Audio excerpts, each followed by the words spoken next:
Isang pagkilos ang ikakasa ng labor groups kasama ang kilusang Mayo 1, Bukluran ng Manggagawang Pilipino, Alliance of Genuine Labor Organization, National Confederation of Labor at All Workers Unity sa Bonifacio Day sa November 30. Masama ang loob natin kasi binago ng Malacanang ang 160 days na kaarawan ni Kagat Andres Bonifacio.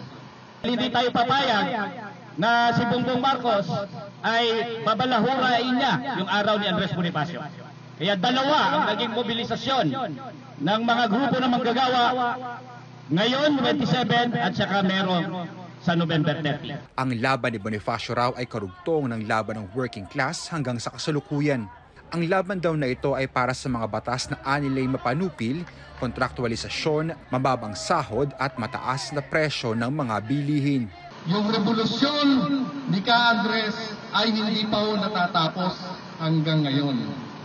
Ito ngayon sa hanay ng mga manggagawa, revolusyon na hanggang ngayon ay hindi maka-adapt sa sahod ng mga manggagawa. Sa Huwebes, magtitipon muna sila sa Calao Avenue sa Maynila at magmamarcha pa Malacanang sa Menjola.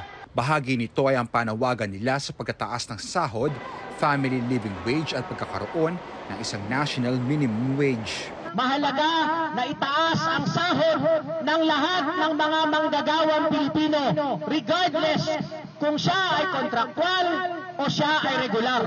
Ang kahilingan natin, maximum dapat nakabubuhay na sahod para sa mga manggagawa kasama ang kanilang pamilya.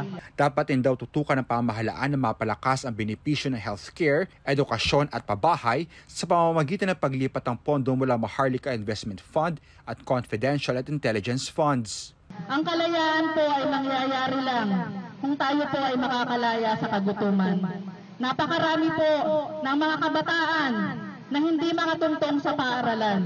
Napakarami po ng mga pamilya na patuloy na naghihirap at nagugutom. Pero mayroon pong pera na pinag-uusapan, confidential fund.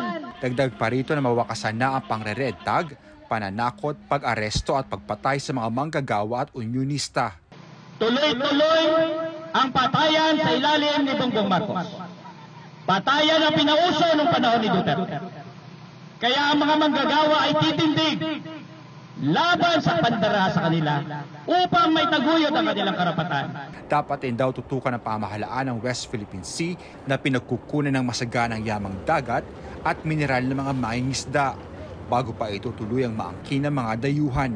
Gate nila ang naging laban ni Bonifacio ay nagsisimbolo ng katatagan na labanan ang nagpapahirap sa mga manggagawa. Anjo Alimario, CNN Philippines.